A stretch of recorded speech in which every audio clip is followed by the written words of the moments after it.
Hello students, welcome to my YouTube channel.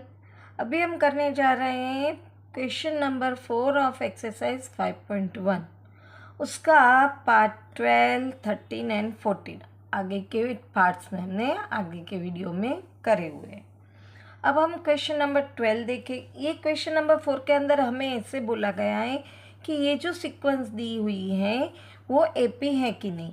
अगर AP है तो हमें और उसकी 3 टर्म्स ढूंढनी है। यहाँ पे हमें 4 टर्म्स दी हुई है। अब हमें देखना है कि ये एपी है कि नहीं, तो उसके लिए हमें क्या करना पड़ेगा। तो हमें उसके लिए दो बार किसी टर्म का कॉमन डिफरेंस निकालना है। अब अगर दोनों बार हमने निकाला वो दोनों बार सेम है तो ये एपी बनाता है, क्योंकि हमने एपी में देख लिया है कॉमन डिफरेंस सेम होना चाहिए। और अगर नहीं है तो वो एपी बनाते नहीं हैं। तो यहाँ पे हम देखेंगे ये A1 है, ये A2, A3 और A4 है।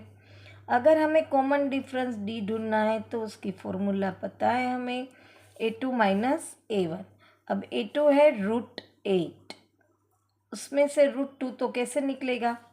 तो इसमें अभी कॉमन निकल सकता है होल नंबर। क्यों? क्योंकि 8 का फैक्टर है 2 2 ज़ा 4 2 ज़ा 8।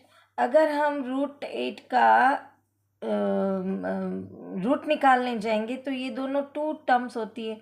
तो इसका मतलब है यहाँ पे हमें मिलेगा √8 का 2 √2। अब 2 का 2 है, उसमें से 1 √2 निकलेंगे तो बचेगा √2। 2 में से 1 गया तो 1 ही बचेगा। ऐसे हम वापस थर्ड टर्म और सेकेंड टर्म का करके देखें। ये है 18। अब 18 का अगर हमें रूट निकालना है तो 9 2 ज़ा 18 होता है। अब ये परफेक्ट स्क्वायर है तो 3 निकल जाएगा, तो 3 √2 आएगा। तो हम यहाँ पे √18 माइनस √8 हमें करना है। तो हम यहाँ पे क्या करेंगे, 18 का लिखेंगे 3 √2 और 8 का हमने यहाँ पे करा हुआ है 2 √2। अब 3 √2 में से 2 √2 निकलेंगे तो √2 बचेगा। तो अब देखो यहाँ पे भी √2 है, यहाँ पे भी है।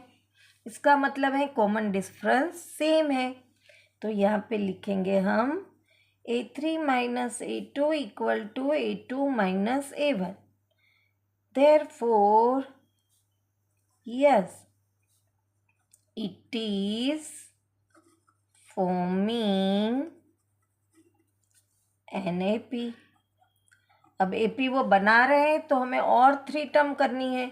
यहाँ पे हमें 4 टर्म तक का दिया हुआ है। तो अगर हमें A5 चाहिए तो हमें क्या करना है, A4 प्लस कॉमन डिफरेंस हमें मिलाना है उसके अंदर।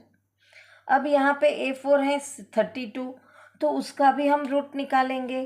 तो हमें पता है कि 16 2 ज़ा 32 होता है। अब ये 16 है वो परफेक्ट स्क्वायर है तो उसका रूट निकलेगा 4 √2।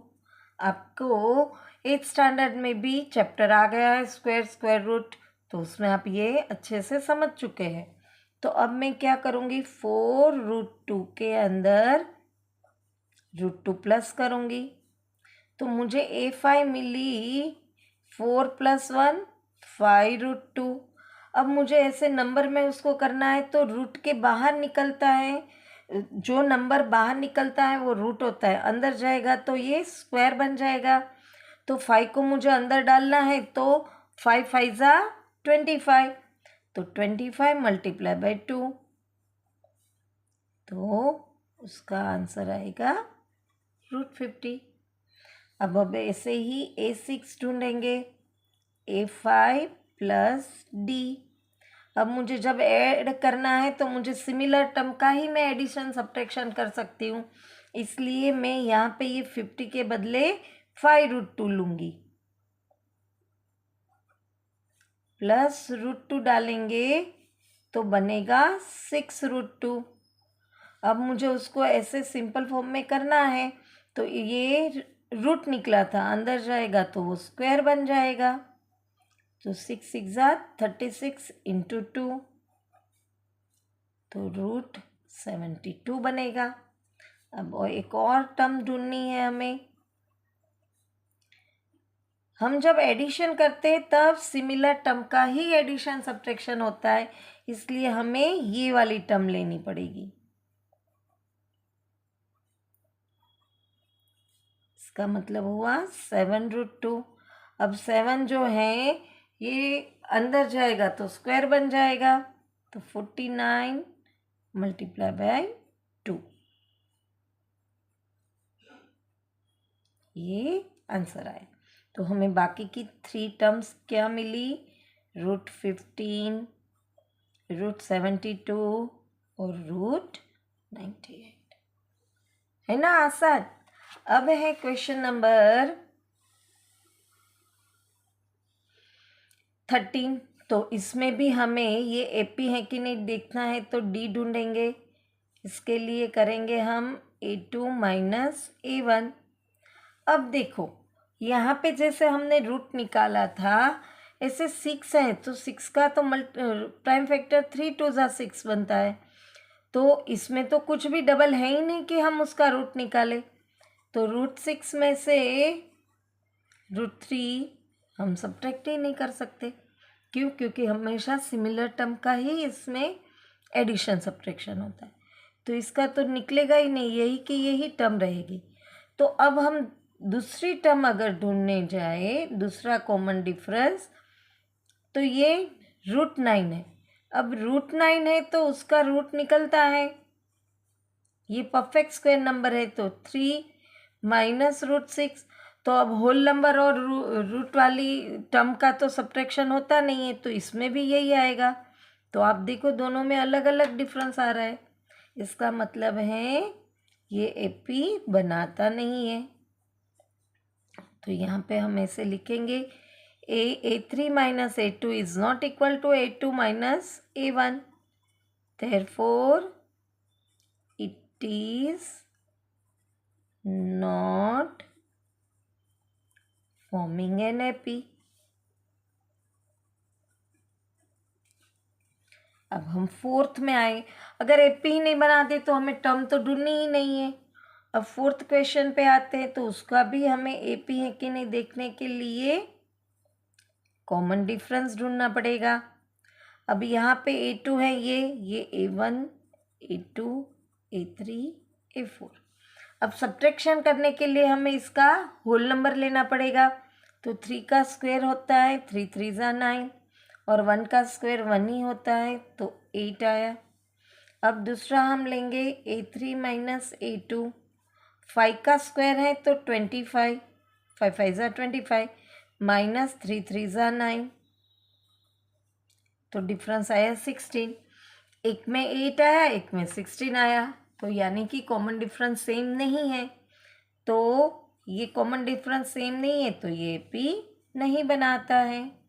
हम यहाँ पे लिखेंगे A3 minus A2 is not equal to A2 minus A1, therefore it is not forming NAP।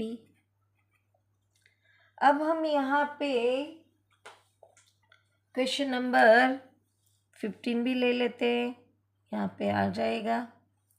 Question number 15 हमें क्या दिया हुआ है, इसी में देख लेते हैं। क्वेश्चन टेक्स्ट बुक में 1 का स्क्वायर है, 5 का स्क्वायर, 7 का स्क्वायर, फिर 73 दिया है।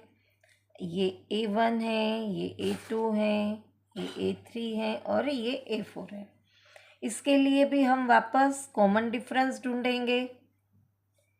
जब हमें सब्ट्रैक्शन करना है तो इसको होल नंबर में ले लेंगे। तो 5 का स्क्वायर 25, माइनस 1 का स्क्वायर 1 ही होता है, तो कॉमन डिफरेंस आया 24। दूसरी एक बार करके देखते हैं। ये A3 है, A7 का स्क्वायर 49, माइनस 5 का स्क्वायर 25, तो इसमें भी यही 24 आया। इसका मतलब है ये एपी बनाता है। तो यहाँ पे लिखेंगे हम A3 minus A2 equal to A2 minus A1, therefore it is forming NaP। अब वो AP बना रहा है तो हमें बाकी की 3 टर्म ढूंढनी पड़ेगी। अब हमें A5 ढूंढना है तो क्या करेंगे, A4 प्लस D करेंगे।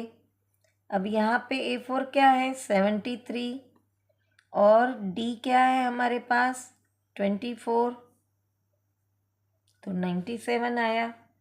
अब A6 के लिए हम क्या करेंगे, A5 प्लस D करेंगे, 97 प्लस 24,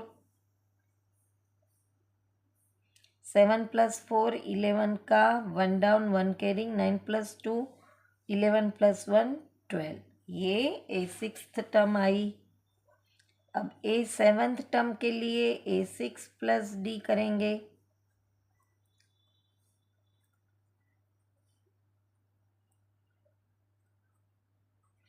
145। ये हमारी 3 टर्म्स आ गई। यहाँ पे हम लिख लेते हैं।